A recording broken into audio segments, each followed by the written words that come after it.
who are we? CCLA difference what? Difference makers. All right, and we're going to go ahead and get started. For those of you who are online, welcome. We definitely want to start promptly, but we did just come off of lunch, and we are on the third floor, which those 3 flights of stairs winded all of us, but my colleague Joseph. And so we are going to probably have some people trickling in. So if you hear us kind of take a moment to get them reacclimated, that's just going to be why. But welcome into our session. Today, we're going to be talking about bridging students' prior math knowledge in order to accelerate their learning. So we're really excited. We're going to share a resource with you that you can use immediately in your classroom to access and assess your students' prior knowledge. And then we're going to discuss ways that you could be able to support that and scaffold their learning. So just want to kind of give you a little idea of actually where we come from. So we are part of the Tulare County Hub. So that's like right smack in the middle of California. And these are some of the sites that we get to see on the daily. So lots of agriculture, and we are the gateway to the Sequoias. So General Sherman, that is definitely something in our backyards, almost literally. So for today, we're going to go ahead and do a connection over content. And so we're going to ask for those who are online to also participate with us. And we're going to be putting you into breakout rooms throughout the session. And so here's the question we're going to ask for you to say at your table groups. Can you think of a time that you struggled? It could be professionally, it could be personally. What helped you? What didn't? Oh, I apologize. Did I do the wrong one? Oh, no, I didn't. Oh, I did. I apologize, because that was our one from yesterday. God, I love all the presentations we get to do. I'm so sorry online. Let me try that again. I'm so sorry for those in here. Think about when you were learning something new. So again, the time when it was something that you already knew helped you with something new. Got some homonyms in there for you. Something that you already knew helped you with something new. And then how did that make the learning easier for you? All right. So we're going to be sending those online and to breakout rooms. And then those of you who are in here with us, we'll have that conversation. We'll come back in about 2 to 3 minutes. I can't have 2 because I just read it and I just read the first word. Text. Sorry. That's not right. Yes, okay. Ariel. How often do I do? Princess. Yeah, I won't forget it. Well, I guess I could think about. I taught 8th grade math for a while. And then I had a baby. And then after I had a baby, I got moved on to teach 3rd grade. Now I'm in 4th grade. So like having that understanding of like where they're going to be in math has really helped me with my 4th grade math and teaching and like pushing my kids to where I want them to eventually be, you know, like making that connection of like, this is what you're gonna have to be able to do, you know, when you get older. And so I did the reverse. I started in elementary and now I'm in 8th grade now. So I think same kind of vibe, knowing where they're starting and knowing where they're gonna stop. oh, like it's okay, right? It's so okay because like they love the same but like it's like hey, I'm saying and zooming for you again. That was like my total PTSD. But you're thinking about it's a part of the shit. Use something you already know to help you learn something new. Oh, okay. Think about what we Yeah, because I feel like the grade is really bad. And at first I was kind of like, okay. So we gotta just keep all this stuff.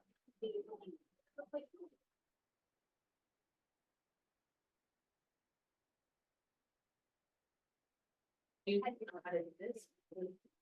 Oh yeah. You just learn the fractions. Go ahead and close the room and let us know when you're back. Each grade.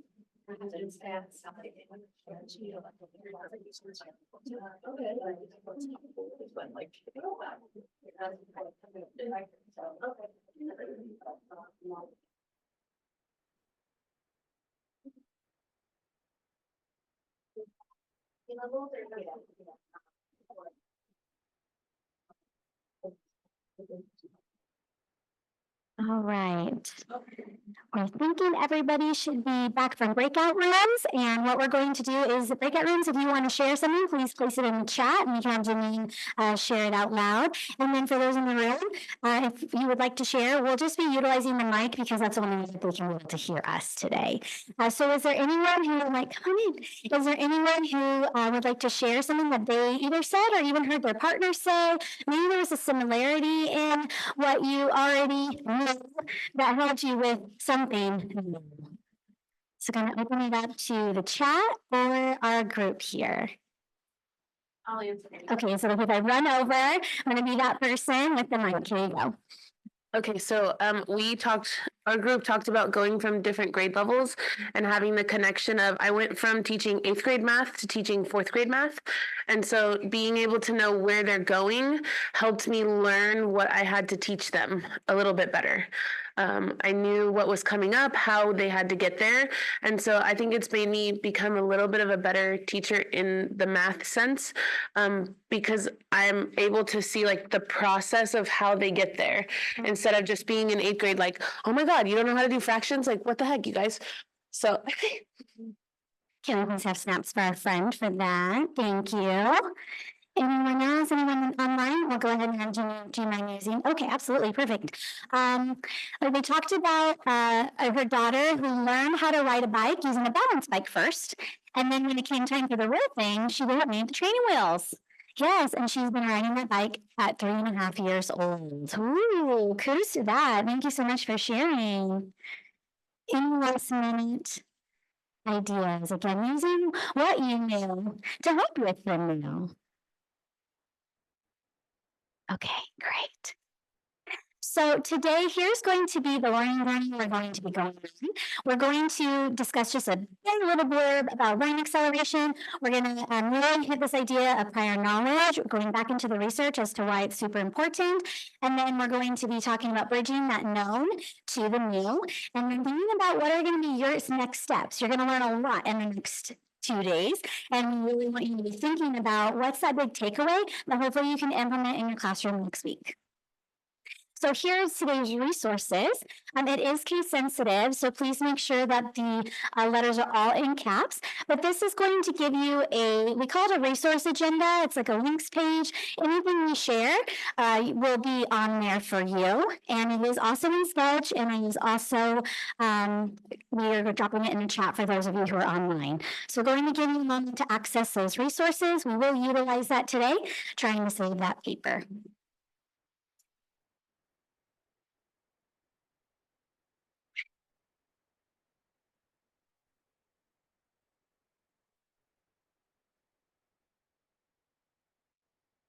This is a links page you can also share with colleagues. It is not a secret, so please share.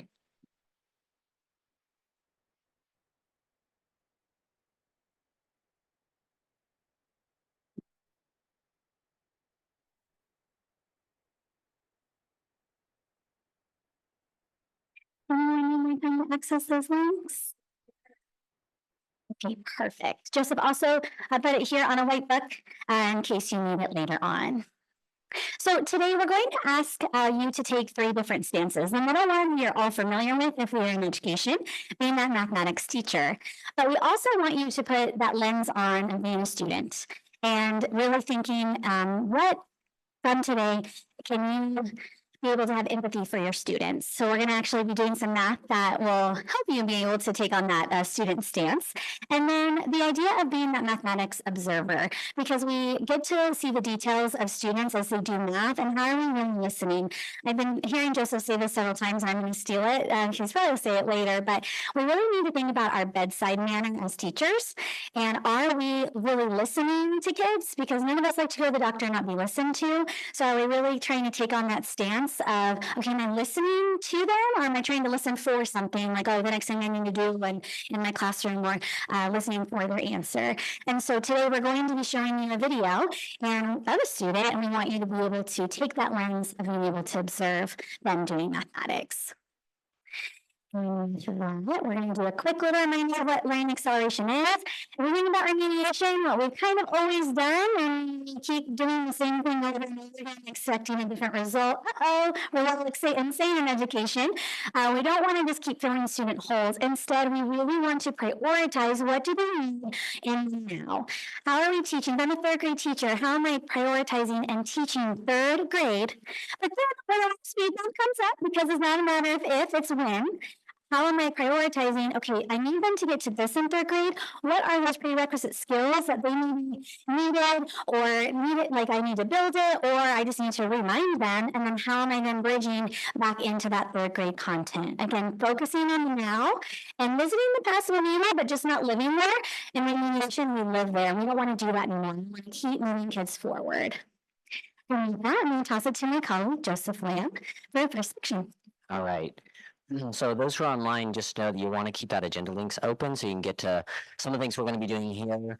We want you to be involved. You'll be going into breakout rooms. So just make sure you always have that up. For those who are present as well, it's a nice way to follow along if you like to have something in front of you. But we are just want to encourage you. It may feel a little uncomfortable as we're going to be doing math. We're going to be doing an assessment together. So you may be like, oh my gosh, this is fifth grade. I'm having a hard time answering these questions.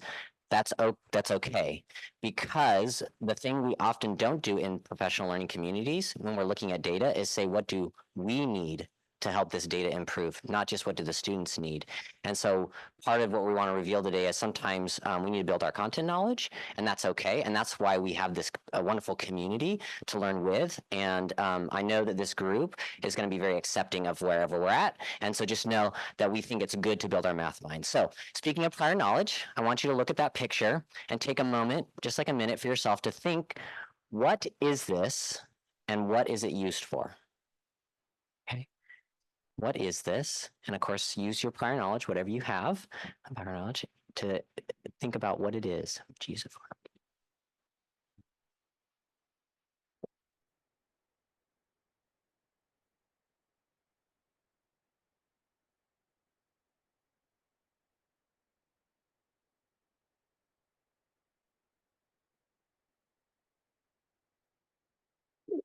So we're gonna see if there's people in the chat if you want to write on the Zoom in the chat to give us ideas, but we're gonna build on each other's ideas because my guess is there's potentially someone in here might know what it is, but a lot of us may not, but you probably have some prior knowledge. So we're gonna build on each other's ideas.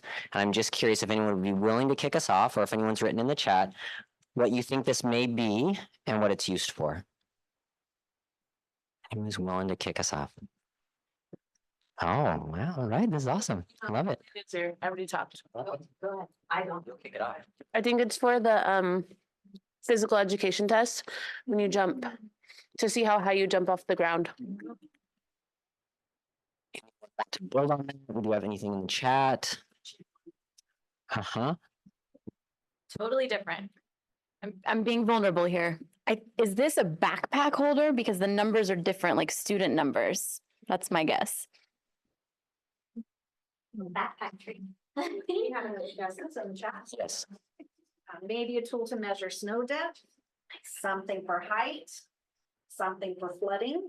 Flooding, height, snow. Hey, you guys are using a lot of background knowledge and prior knowledge, right? You're seeing numbers, you're thinking about measurement. We had something on PE measurement. We had something about numbers being important for like student marking. We had something about snow measurement. Okay, I'm going to tell you what this is because I know you're all probably wondering. This is called a tillering tree. It is used when you are making a bow as an archery. I know. Those marks are for stretching. So when you pull a bowstring back, everyone pulls it to a different distance. And so if I pull back 26 inches, then you have to bow the wood until it measures down to the pull length. And you're actually training the bow to be curved. That's why I call it, you're tillering it. You're taking wood off and you're bowing it. The only reason I know this is one day my dad and I decided we want to make bows because we like archery, and we bought a 99-cent Kindle book that taught us how to, hey, who knew what you got on a Kindle, huh? But we picked this because what we wanted to show was the prior knowledge you guys bought was not wrong and right. Those were not the only two options. Some of them were inappropriate, as in they were correct, but not for this current thing. So you didn't have wrong answers just for what we were looking for. There are things that measured that look just like that. you guys were bringing a lot of this knowledge. Maybe it was inactive. Hey, I think I've seen that before. I just can't remember what that was called. That might be true for McKenzi because she's seen this a few times, but she always forgets what it's called. But remember, I have that strong prior knowledge because I've had the experience. Maybe it's inaccurate. Maybe you had no idea. Maybe I've never seen anything like that before. Or maybe it's insufficient. I know somewhat, like you, some of you knew there were measurements. Those of you who said it was a measuring, it is a measuring tool, but just not for what you thought it was. So how often do we categorize kids as you know or you don't know? But what if there's more to prior knowledge than knowing or not knowing? We need to dig deeper. And so this segment's really about how do we dig deeper into students' prior knowledge and have that bedside manner where we say we're not just going to listen for and then assume when a kid says, I can't, okay, you can't, I'm just going to teach you. I want to hear more and understand who you are and your prior knowledge you bring because prior knowledge has a large effect size. We know this is true. We know this is true in our own jobs. If someone builds on what you already know, you are way more likely to be successful than if I build on everything you don't know. And so we have to do that task of understanding that prior knowledge. So I want to start with something, and we're doing this because we want to introduce you guys a number sense screener. And we wanted to introduce a number sense screener because someone in the math had to challenge us that we don't really, you have like a hearing screener, things to just identify who I want to dig in deeper, where you can do it really quick and just kind of know that it really isn't out there. There's a lot of huge diagnostics, but how do we quickly identify who we're most curious about or who we're most concerned about digging into? And we're going to provide that. But before we do that, we want to make sure we're clear about a definition. So the definition here is fluency. We talk a lot about fluency in math. So I want us to do something. So those in the online in the chat, you can write your answer and also how you did this. You guys here could be thinking about how you did it and your answer. So just just take a moment in your head, not out loud, to think about the answer to these problems, okay? And then we're going to talk about how you guys are fluent in doing these. So here we go. Here's your first one. Go ahead and solve that problem. Those in the chat, you can solve it. And in the chat, can you also think about explaining how you knew that?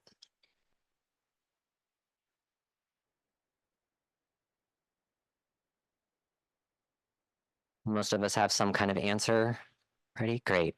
Okay, so the answer is not really the big thing here, but we just all confirm. Someone want to start us off with an answer, maybe in the chat or in the room, and then explain how you got that. Great. I got the answer of 205, and I thought about it as 100 plus 100 plus 7 minus 2. Great. I saw some Me Too's in the room. Anyone else, or do we have anyone in the chat? If a lot of people in the chat, and it's something similar, they rounded the 99 to 100, then subtracted 2 from 7, and then added to get 200. Great. So someone borrowed the 2 from the 7, and I saw those 2 99s as 100s. What I haven't heard was I stamped them and then added. Yes, this is, so Yeah, and then I I want us to I want us to keep thinking about what we're hearing and how you all manage it. Maybe some of you even just said, I saw it as 100 and 100, and then I took away the 2. So 207 minus 2. Lots of different ways you could have thought about it, but how about this one? 200 minus 195. Again, in the chat, you can write what you got for your answer and how you did it.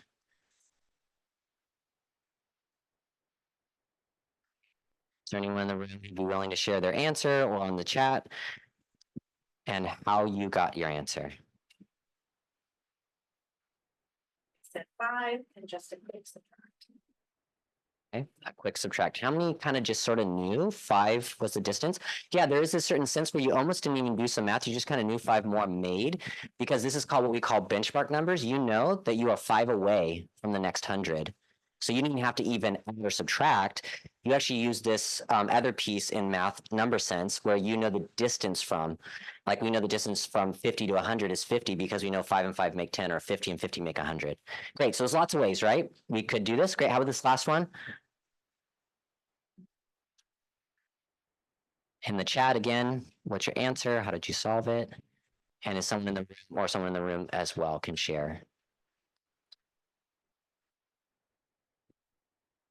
All right, anyone willing to share what they got, how they got it? I think of 4 quarters. Sorry, I thought of Great. 4 quarters and 100 and another one. So Great, how many people thought of quarters? We like that. Anything different online, similar? Thought about quarters? Great. None of you did long division.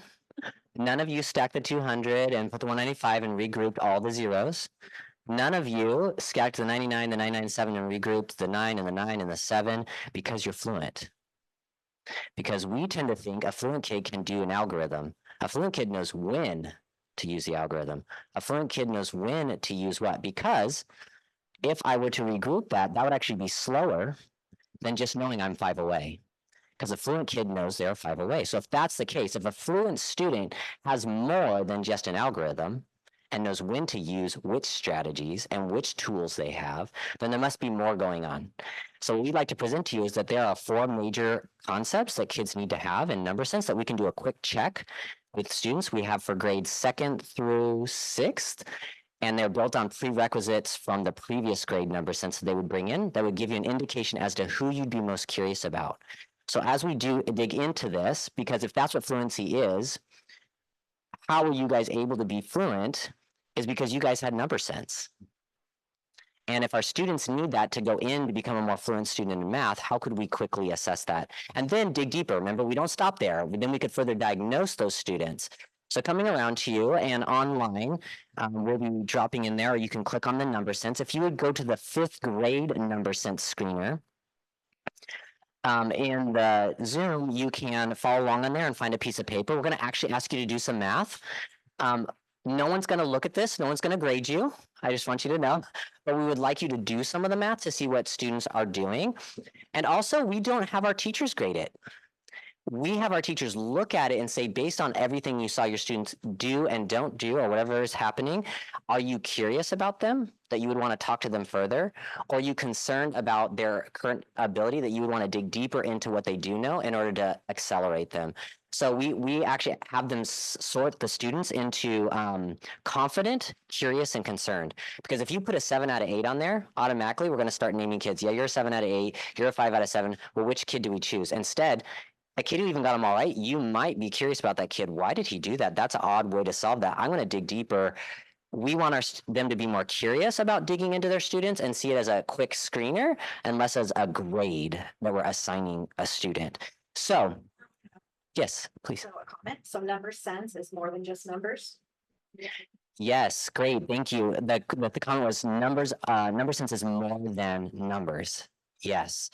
In fact, we'd like to define number sense with these 4 main things. There are more if you think down to kindergarten when we're learning number identification, some other underlying basics. But when we get to the upper grades, these are the 4 by research: spatial reasoning. So this is that distance from. Some of you did it with the 200 minus 195. You just knew the distance to that next benchmark.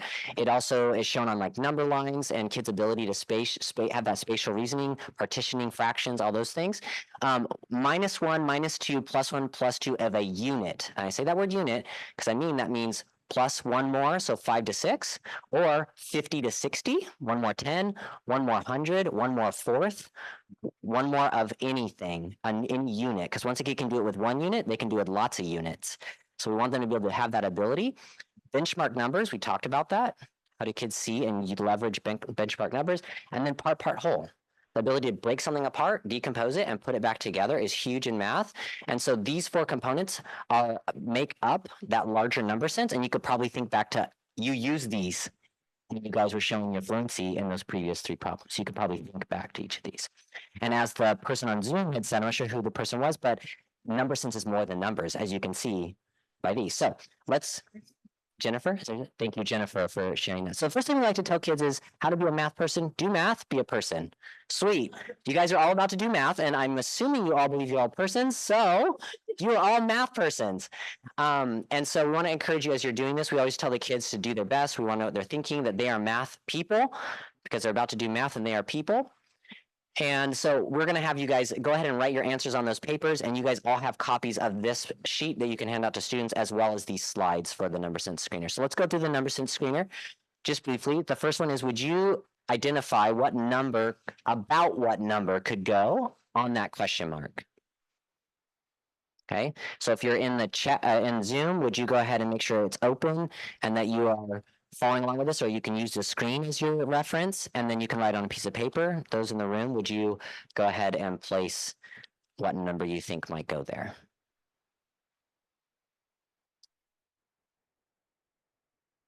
And remember, we're not going to see this and no one's going to grade it. This is just for you to put yourself in the seat of a student and to kind of see what it means when we're thinking about building number sense.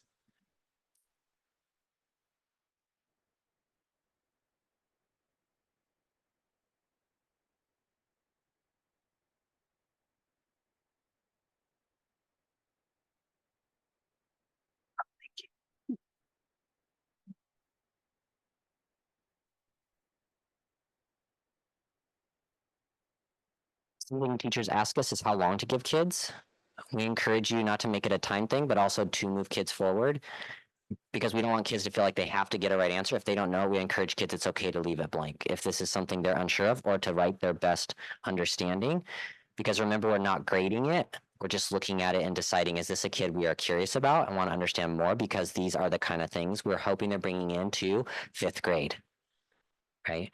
And if we see it and we can dig in and begin to identify students we are more curious about to find their prior knowledge.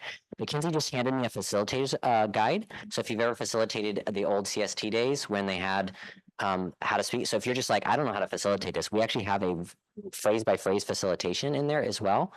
So I'll read it. And again, I'm not going to facilitate this whole thing because I'll let you guys talk at your tables afterwards and maybe we'll send out to breakout rooms to talk about this. But I want to facilitate it using it so you can kind of see how we leverage. So here's our second one. And here's what we said. Here's a number line with several numbers shown.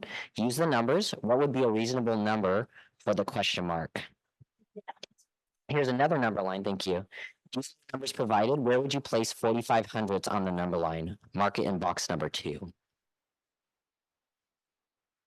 So again, here's a number line using the numbers provided. Where would you place 4500s on the number line? Those in the Zoom, would you do the same? You can draw yours out or be using the one that you have online.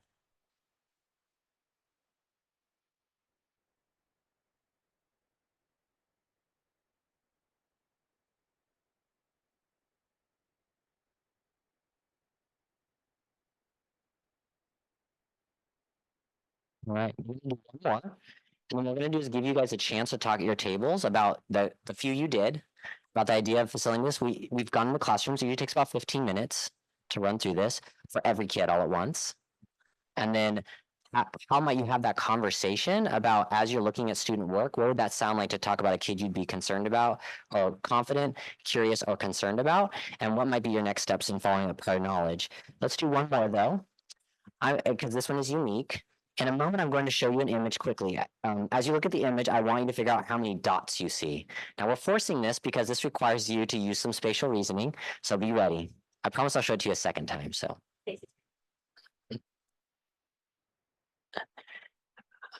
How many dots did you see? We do this quickly so kids cannot count them. I'm going to go back, and we always tell kids, I'll show you again. So now that you know what you're looking for, you probably missed it the first time. You're like, I think I know what I'm looking for this time. We're going to show it to you one more time, okay? Here it is. All right, as best you can.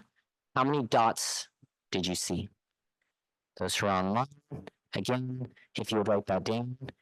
And be ready in just a second as we're going to send you to a breakout room for just a few minutes and we're going to ask at your tables. Do you have a conversation? One, how did that feel as you're thinking about it? But also, how do we help? Because again, not meant to be correct answers per se.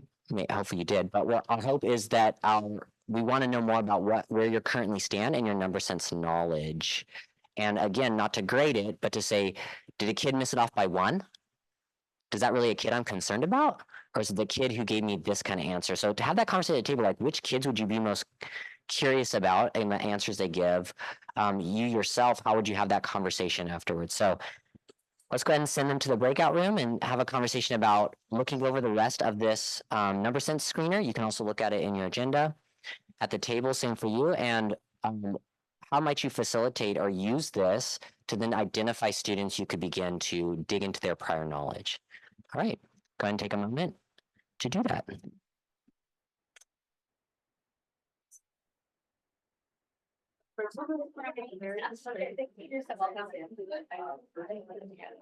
$205. That was perfect. It's also okay because I never started these. They're just saying they're taking a test. We changed it up.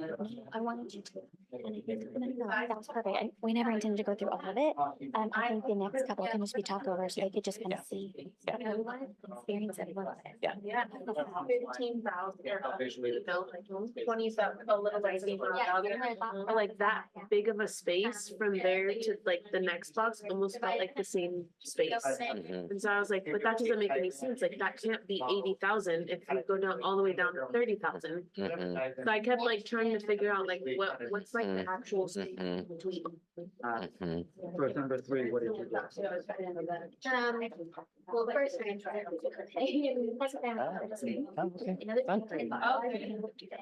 Each box has about 12 dots. It makes you feel better. Thank you, because I'm stressing out. Is there a prize?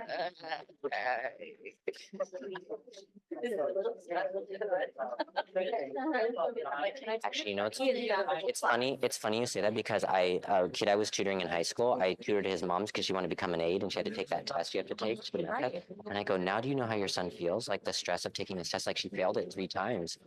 And why you want the retakes and everything he's going through in high school. Like we have to be a little more sympathetic to our students who are like, when you're like, I don't want to count down.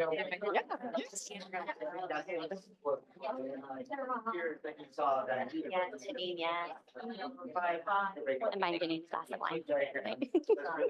no, I'll buy you a second one if you want to. And that was easier too, because I was looking at like the equal spacing, because like she has like 4th grade and we're really literally not much right now. And so like talking about that equal spacing, I just felt more natural to me because it was very much equal spacing, so I just equally spacing.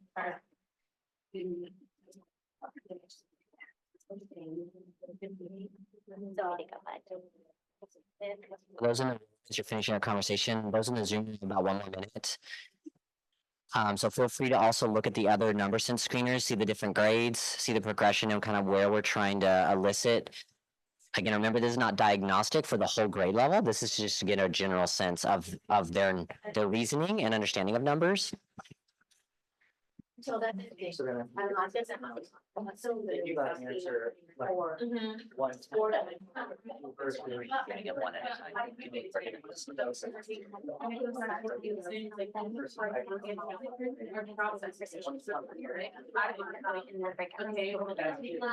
Sounds a lot about. Yeah. That's the only change. That's what I was thinking about too, so even if like. I minus 16, And then.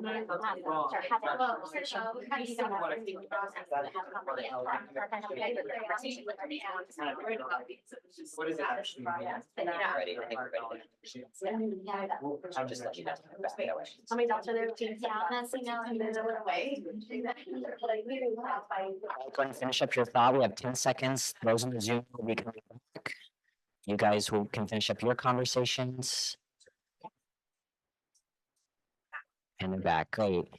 The Zoom is back with us. If I could ask those who are in the room to go and finish up your last thought. I want to open up opportunity for quick questions or thoughts you guys have, but I also want to just quickly run through the last of these just so you can see what students are doing in 5th grade here. We had another quick image of a fraction of the shaded region. Then we asked them to do 2/3 more. There's that 2 units of 2/3 more. And then in 5th grade, 2/6 less, because we're talking about equivalency. So that's basically 1/3 less. We also do 10 more of this number, 2,000 less, and 10,000 less, because remember, 10,000 is a unit. So it's still 1 of a unit less. And again, if a student has strong number sense, they can understand that place value and knowledge and be able to do that. And we're trying to reveal that. If I have half a cookie, I need blank more to have 2 cookies. So there's that benchmark. How much more around fractions? Because remember, we're in 5th grade. We're going to ask them to show us how much more to get from 3,200 to 10,000. Where do they land as they're jumping on number lines? And it also kind of reveals their spatial reasoning, right? How close are these to 0, 1, a half, and 1, which are benchmark numbers for fractions? And then this is our part whole. So 2/4 plus something equals 1 3/4. And then part whole here as well, but in this case, our parts are equal groups. That's still part whole. It's just not in addition. And so that ends it. And here is where the research comes from, Vanderwall, Bay Williams, from Teaching Student-Centered Mathematics. And here are the definitions of all four of those. You guys have those at the end of every single one of the screeners. And every single grade has the same 4 underlying principles and the same, about a couple questions in each-ish, but based on their grade. So you guys have that access to that folder, same with those online. So what I want to open up to real quick, is there any thoughts or comments that kind of arose around the number sense screener in the room or in the chat that you might want to bring to the larger group? Montana said she's thinking of student interviews as another way to gain information from listening to the way students are thinking, because sometimes their face value written answers do not reveal the depth of their thinking. Yes, you said Anya, is that correct? Anya, thank you so much. That really is a great follow-up to what we're doing, which is we believe after you do this number sense screener, what gives you that, a face-to-face interview conversation is a great follow-up to these number sense screeners. Yes. Let me bring it up. Oh, no, it's just a process question in terms of the link that's here, in the PowerPoint. Yes. And I'm wondering, is that going to be linked, or, because it's not linked right now and I can't, get to the. Well, I think it's because the PDF sometimes is stagnant. So if you go back to the agenda links page, let's go ahead and go back to that one really quick. If you scroll down, it's right there. Yes.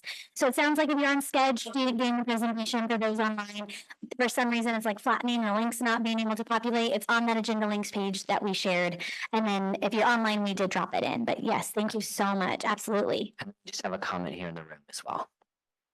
It made me think about what you had said about it's not necessarily about the right answer, because there was a question that her and I worked on, we all worked on, but we all all of us had the same process, but we just had different numbers in the dots one.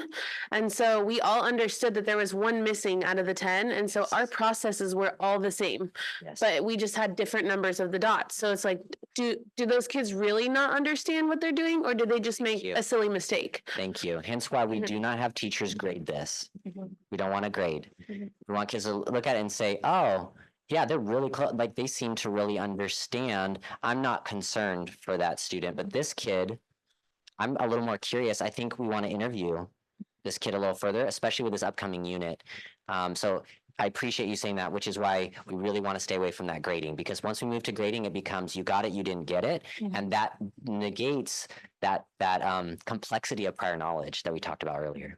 I just want to add real quick too. I love what you said about is it just like that mistake, or is it a true misconception? Because sometimes we think kids' mistakes are misconceptions and they're not. They have a quick error and it's like they actually know the things. And so that's why we love this idea of sorting kids into those categories of, oh, I'm confident about this kiddo.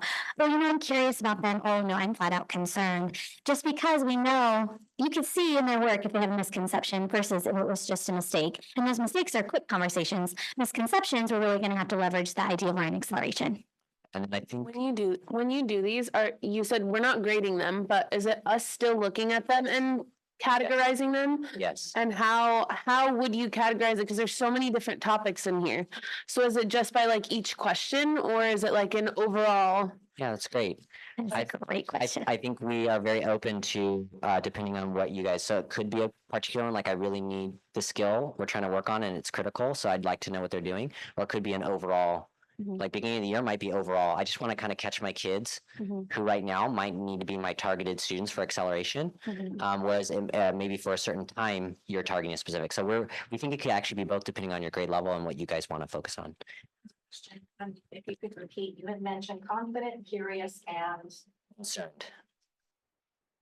Yes. Those are our favorite 3 C's. Yes. I was going to add to this idea around the process part. Yes. I started diving into the San Francisco Unified Curriculum. Yes. And every lesson starts with their math norms. And one of the norms is answers are important, but they're not the math. Yes. And so it's like sharing that with kids. Love So and then talking about each other's thinking, mistakes are opportunities for learning. So each lesson starts with that. and the kids pick the norm for the day. And it makes them so much more willing to take Yes. risks in math. I noticed. I've never experienced anything like it. I love It's that. not about just that right answer. It's like, oh, that's part of your culture. I So love that. it really helps. Thank you. That was cool. Thank you so much. And I actually just want to add one more thing about that, the idea of, as teachers, we kind of like to, but how do we do it? How do I do it? How do I do it? And just like with students, I appreciate how you brought up the norms, because with students in math, we're really trying to encourage them to solve in ways that make sense to them. So now, how can we be very thinking about our teachers, and how are we empowering them to do things in ways that actually make sense to them, and train like the professionals that you are. So how you sort it, there's no right one way to do it. It's really what's going to give you the best for your buck to really dig and know what your students know.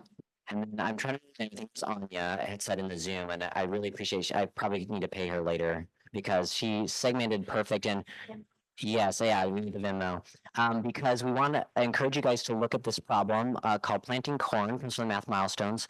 We'll talk about that resource later, but I really want to focus on this idea of, I did interview a student, sixth grader, with this sixth grade problem called planting corn. It says a farmer uses a tractor to plant corn quickly in the springtime. The farmer plants 216 acres every 12 hours. Create a formula for the number of acres the farmer plants in hours. So as we're watching this video of this student around this problem that I just read, I want us to think more like a person who's going to accelerate than we typically do in education, which is for all the things he does wrong. I'm going to tell you right now, he doesn't get the correct answer. But like our confident, curious, concerned, he has a lot of prior knowledge that we could use. So as you're listening to him, what strengths does Elijah bring? What is Elijah's prior knowledge? What areas are there for acceleration that we could build on? Because remember, acceleration is not what can't he do, it's what can he do that we can get him to that sixth grade problem. We're staying in sixth grade content. And how could we accelerate his learning? So we're going to actually do a little, and I just also want you to know, we actually did try to accelerate this student. We have his work after we leveraged. So we want to hear what you guys are kind of did, and we'll also share what we did with the student. So here's his work is on the left. That's what he actually wrote while the whole time he was talking. So a lot of his is verbal, and this is what he wrote down. So we just kind of allowed him to do what Elijah does and listen in very carefully. So here's Elijah. It takes about 4 or 5 minutes of him. And as you're doing, you could take notes. What are you hearing are his strengths, and what's that prior knowledge he's bringing? And by the way, if you're not a sixth grade teacher, this is he's trying to find the unit rate, like how many per hour, and he has to write a formula like acres A equals 18N or 18 acres an hour. That's what we're aiming for. This is what he gave us, and listen to what he has to say. So what strengths is he bringing to this problem?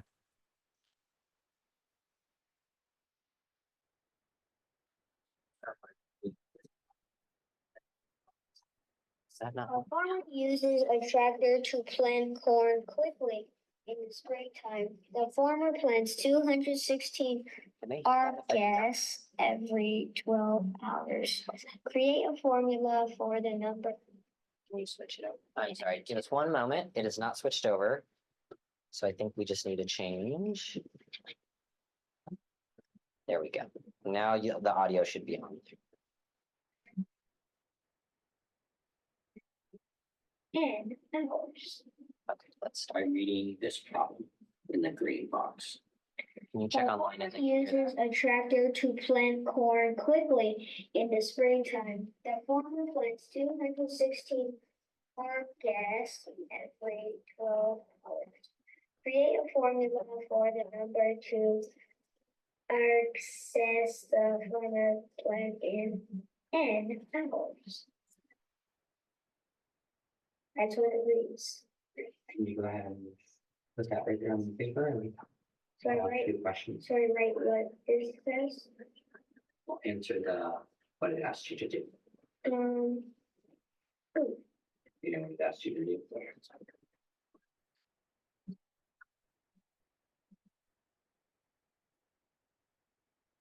Oh, you don't have to write this actual out. Just go ahead and answer it. You don't need to actually write it. Okay, can I just erase this? you can leave it. Just go ahead and actually do what it asked you to do. Oh, every single 12 hours in the springtime. How many?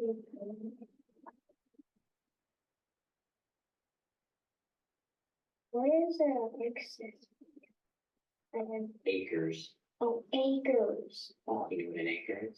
Is it like 300 feet? An amount of land. Um.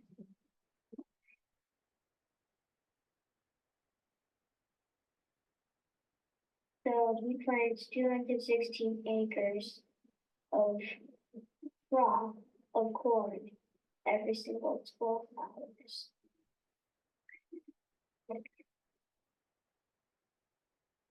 Okay, so I need to create a formula for it. So is it like, so it's like I need to like skip count to see how large the number can get. To You think it's asking you, what did it ask you to do? to create a formula for the number of acres the farmer plants in so this can be any number. So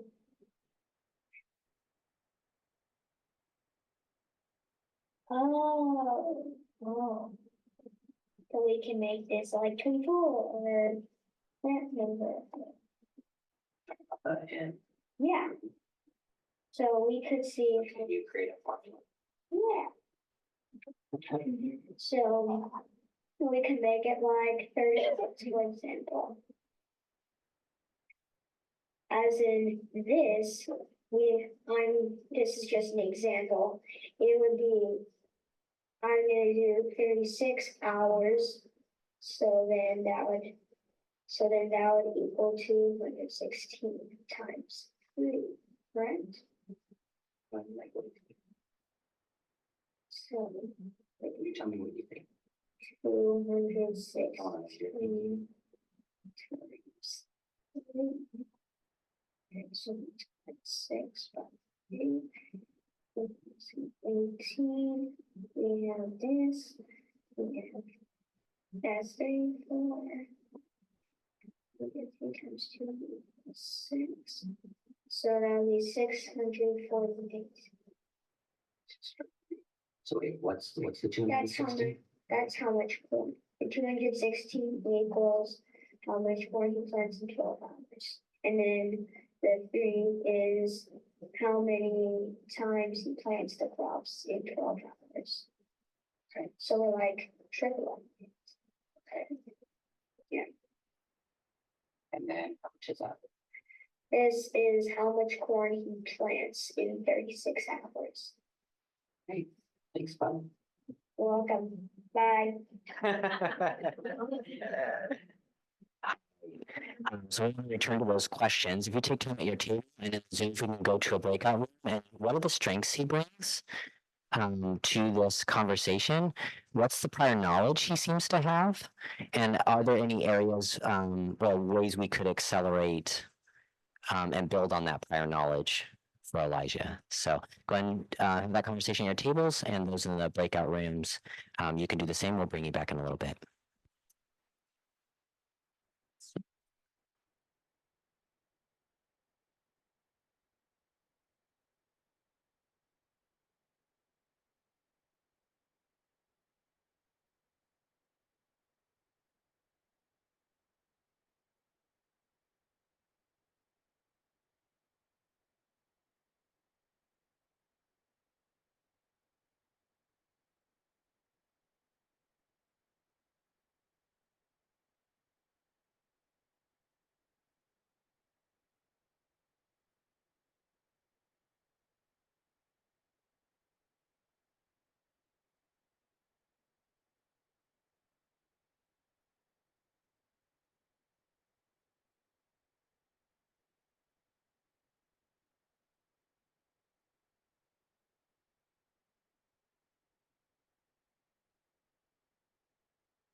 breakout rooms for them to kind of finish out. And then I'm going to share the story of what we did to accelerate Elijah and build off of his prior knowledge and how much was revealed. Probably I heard a lot of conversations about how much Elijah seemed to know, but if you just saw his work, that may not have revealed much of what we heard in that conversation. How do you do that with every kid? Because you can't do that with every problem, you know? Yes, absolutely. Which I think why we have to find ways to say, what's that quick dip, that sort of like that number sense, that exit or whatever, and then how do I follow up? Yes, wonderful. And so we encourage that, yes, you can't hit everyone. We also have encouraged doing these kind of interviews with a spectrum of your students, knowing that if I hit a student who's here and then maybe that gives me the gamut of my classroom, that there's kids who are similar to them. And if I get enough kids, say 5 of my kids who kind of represent different students in my classroom, then I plan for those kids. I can UDL for my whole class.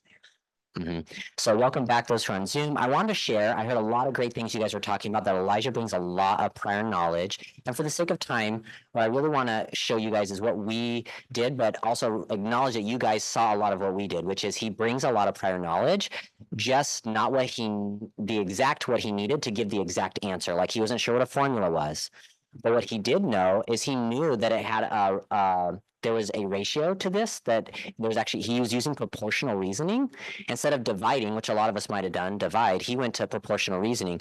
So instead of saying, you know what, Elijah, you didn't know how to do this, I'm going to teach you how to divide and find the unit rate. We said, no, Elijah, you already know ratios and proportions. You already know proportional reasoning. He'd say, I'm doing 3 times as much. So guess what we did? We used his current knowledge to say, guess what, Elijah, if you know that, if you look on the screen here, you guys will see his work. I said, you found out 36 hours is 648 acres. Could you do 12 hours? Do you remember what it was? He's like, oh yeah, I was 216, because he knew that from the story. I said, can you tell me 6 hours then? He's like, oh yeah, it's like half of it. Like really, this is him. He's like, oh yeah, it's half. I'm like, okay, can you tell me 3 hours? He's like, yeah, it's half of that. I was like, can you figure out one? He's like, oh yeah, and then he found it out, and we talked about that being the unit rate. And then I said, hey, a formula is like this. I know you like cars because that's something I know about him. And I said, if I said distance equals, and someone's going 30 miles an hour, I'd write 30 H, or 30 miles per every hour. Do you think you could now write a formula for this? And guess what he wrote right there? A equals 18N. I didn't tell him to write A equals 18N. I didn't say anything besides help him. One, I knew he knew about cars and distance. I knew if I gave him a potential, could he create one? And I also knew he was already using proportional reasoning. So instead of going to division, I used what he knew.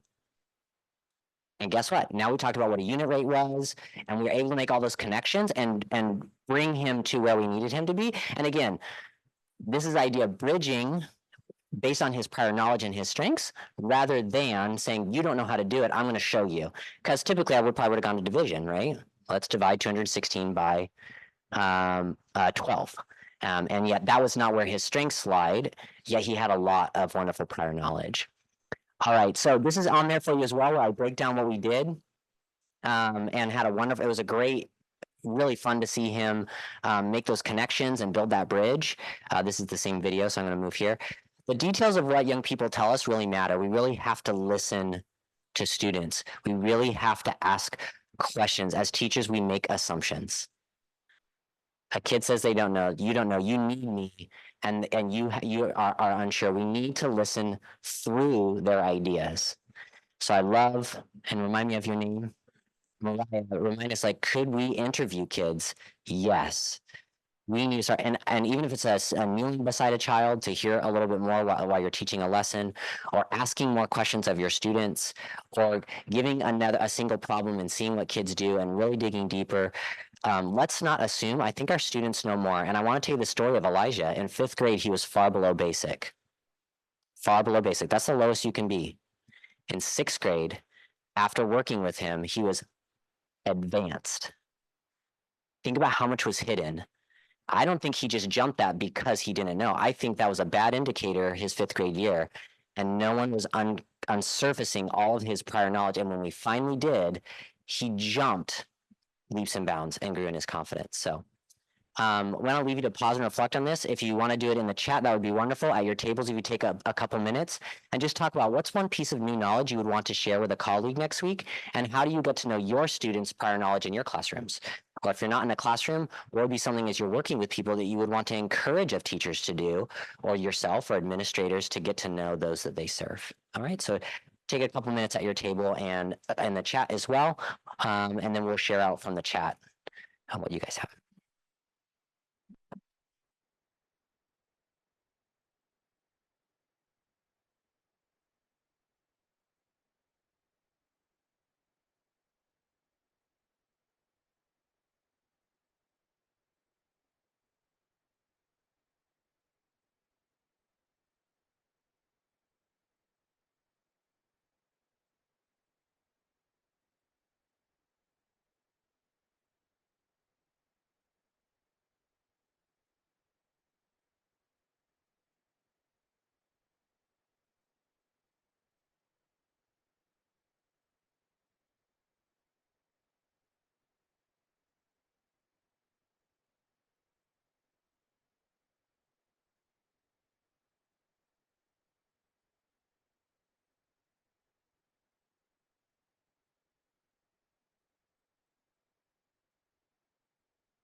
All right, if I could bring back the room, and then we have some thoughts in the chat we want to share. So if you want to go ahead and finish your thought, I'm going to share what's in the chat, and I'm going to pass off to McKenzi.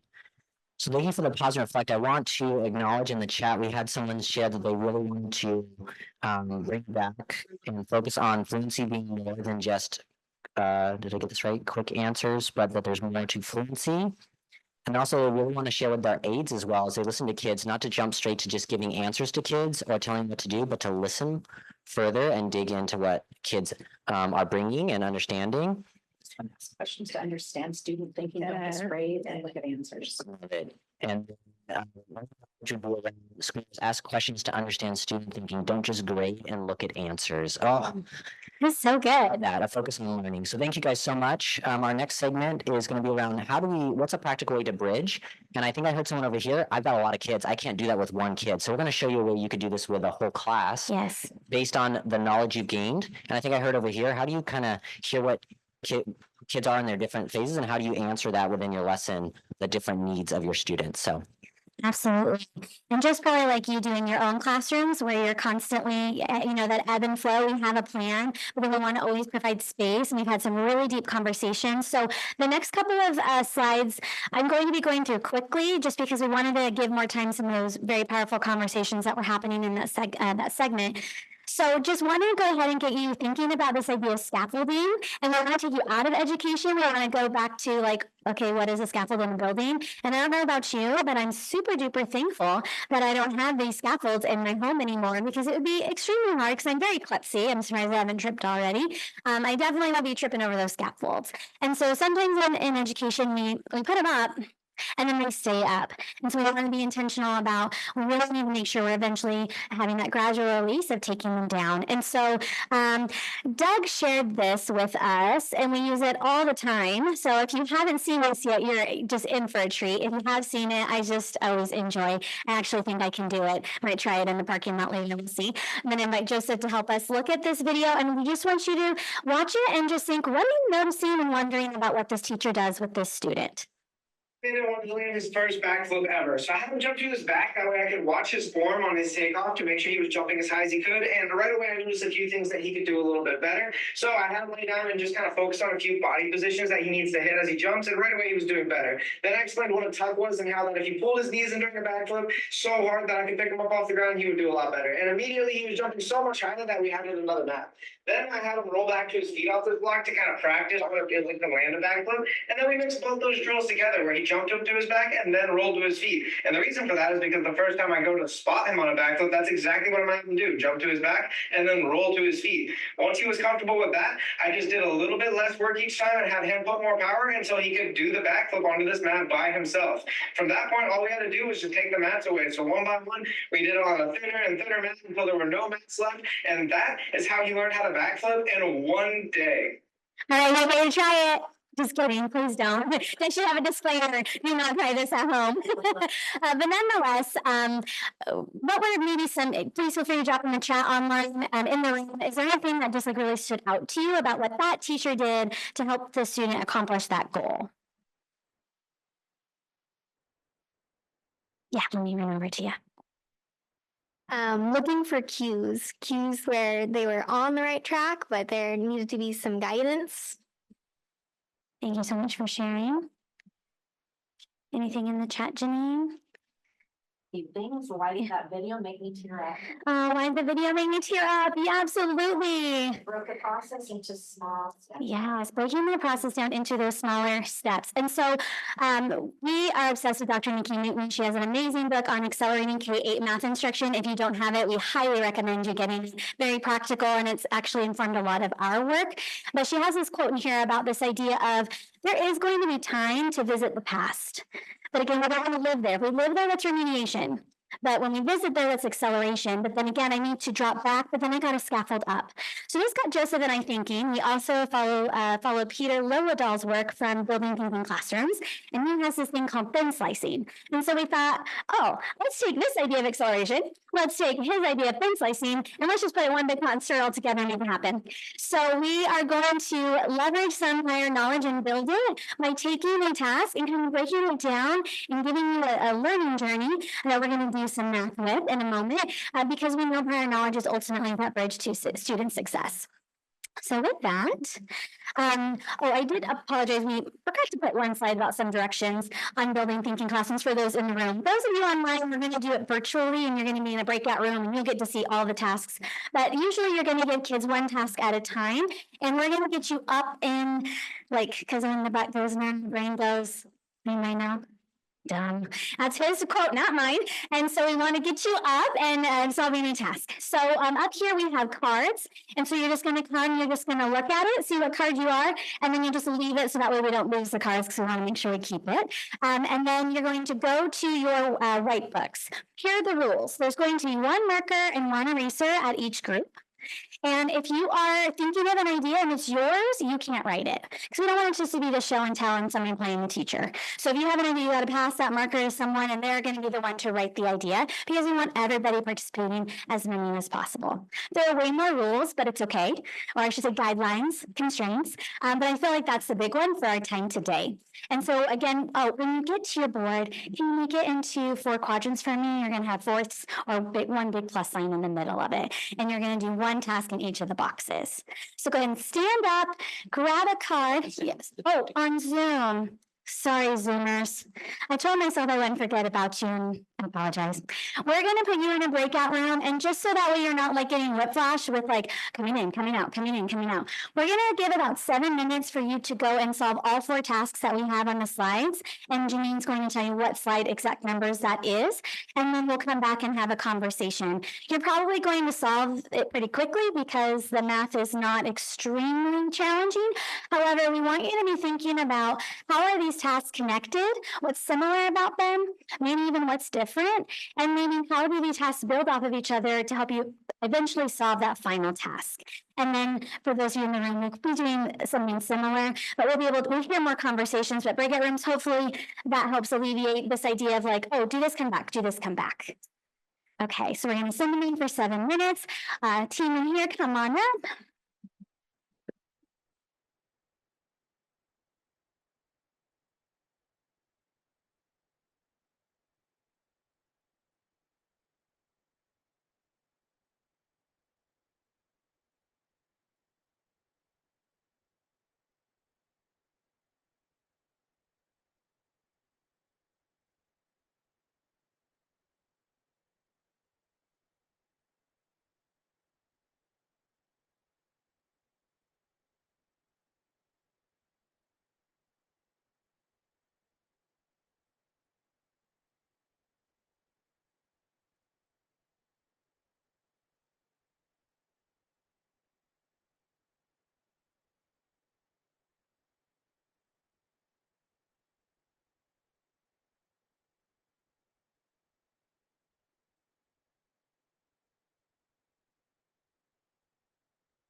Team, we're gonna go ahead and bring it back. Janine's gonna let us know when our breakout rooms are back, but we are gonna stay standing. That way they can see you. We can all wave to the Zoom.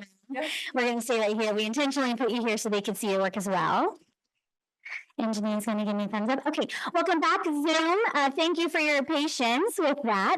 And so we have a majority of our participants kind of up here. So if you just do a little wave to the Zoomers, awesome, yay! Got to build a little bit of community online. But what we want to do is just take a quick moment to think. We took you on a learning journey. We had you start with a task. And what did you have to do in that very first task? Cut it in equal. Yeah, cut it in equal pieces. And mathematicians, what's that mathematical word for cutting something in pieces? Partitioning, absolutely. And then what did we have you do on that second task? Same thing. Right, same thing, but now it's on a Number. number line. And then what about that third task? Same thing. Yeah, they did that same thing. Almost what we hear, and like I said, just sake of time, I'm going to try to keep it moving along, but you really could use your knowledge from the first problem and that second problem, and it's like you were like smushed them together. We've heard one teacher say to be able to do that third one, and then ultimately that fourth task. What would be that through line? So I'm going to go ahead and invite you in the chat if you could please add what is that connection, and then anybody in the room, I'll go ahead and pass the mic to think about that very last task. What was the connection? I guess that's going to be my Vanna. How did all the series of tasks help you be able to accomplish that last one? Sorry, Mariah, I didn't mean to. No, that's fine.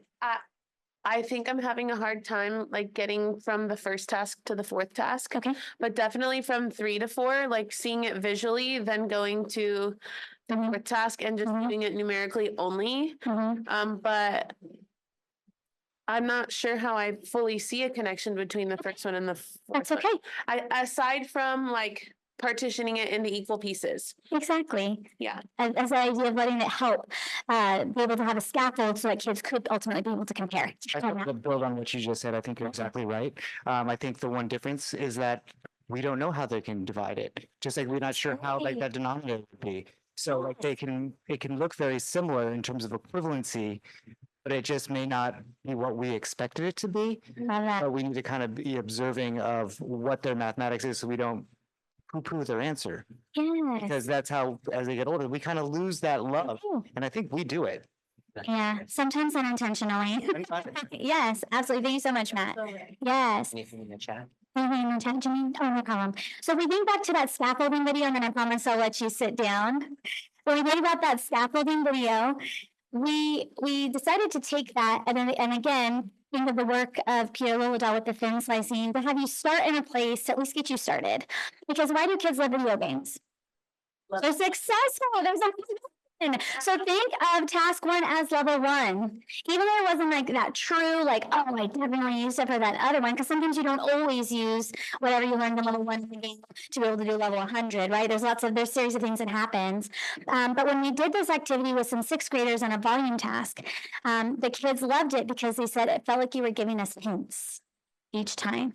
And when we were doing an empathy interview earlier this school year, we had one 6th grader who said, "Why do teachers always go to the hard?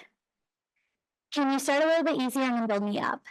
And so if we think back to that video, how can we do that? And so as we start transitioning, you can start heading back to your seats.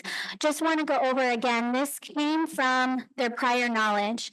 Joseph is brilliant about being able to see this connection across standards. And we actually have a really great document we're going to share in the last couple of minutes together. But that very first task you did was something that they've done all the way down into 1st and 2nd grade. And then you'll see, that you're in 2nd grade, which helps them in 3rd grade, which then ultimately helps them in 4th grade. And often we just do that 4th grade task, and we're not thinking about what is that prior knowledge that we can tap into to build up so that they can be successful in that task. So again, we're trying to give you some action steps you can start doing next week. Instead of going right to that problem in your curriculum, how could you do a quick little trace back? And that's your math lesson for the day, is a series of activities giving kids hints. Like we said, we have the volume one, and we already know we need to build more, so keep in contact with us. We'd love to continue sharing them with you. So Dr. Mickey just talks about how really that prior knowledge is a jumper cable. How are we tapping into it so we can take that from that known to that new? There is a document in your agendas link, and apologies, we will not have enough time to let you really dig in, but if you have questions about it, please let us know. But it's it's one long document that was shared with us last May at a professional learning we went to, and Joseph and I, we decided who wants to read all those pages of documents? Let's go ahead and slice them up into grade levels. And you'll also notice at the top, there's a bookmark so that you can access previous grade levels quickly. You'll see standards that are what they like to call heavy traffic, meaning you don't need to stop your instruction to reteach any of that prior knowledge, but you need to make sure it's embedded in. And you're also going to see standards that say bridges up. You're not like, do not pass go. Do not teach your grade level standard until you go back and access or rebuild that knowledge students need to understand that math concept. And so with that, as we begin our closure, want you to be thinking about what maybe either connects or challenges your idea of scaffolding, and how can you leverage learning progressions, which is really what we shared with you, which is really from the Achieve the Core coherence math, which we love, but it's real easy to get lost in that bad boy. We're loving these documents because it's a little more linear. So if you're a linear thinker like the few of us in the room, it's very helpful to you. And so if you have questions, please feel free to drop them in the chat, stay after. We'd love to continue connecting, but we definitely want to get your feedback on what today was for you. And so we're going to go ahead and give you a few moments. And then we have one last piece of to go, a little optimistic closure we'd like to do. So we'll go ahead and give you about 3 to 4 minutes to give us that feedback. Then we will close our time together.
C7, finishing that up.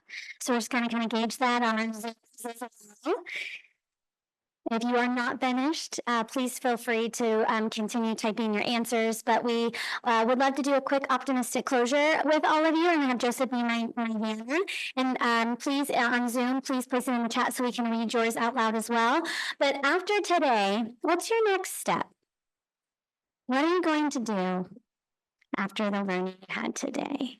So give you just a little bit of think time. And then when somebody's ready, I'm going to just run going. Of course, we're going to also have our results. Please share what you're thinking. Just go all the way around. All right, we're gonna start here, and we're asking if everyone would be willing to share. So My next step will be taking this to some of my districts that are focusing on math. Oh boy, I was so busy filling out my survey. But I will say my next step, is that what we're doing? My next step is to use the concrete examples that you all provided today to help others understand what learning acceleration is, what it looks like, how students benefit, all those things. My next step is to review all the resources you shared to again share to other districts that might be focusing on math. Similar in terms of reviewing all the resources, thinking about next steps in terms of what districts are doing to think about fluency in mathematics and how they're getting their teachers prepared for assessing where they're at. My next step is also bringing back all these great resources to my district. We are focused at a secondary level right now, so finding ways to tie in these number sense screeners at a secondary level is kind of I think, where our priority goes.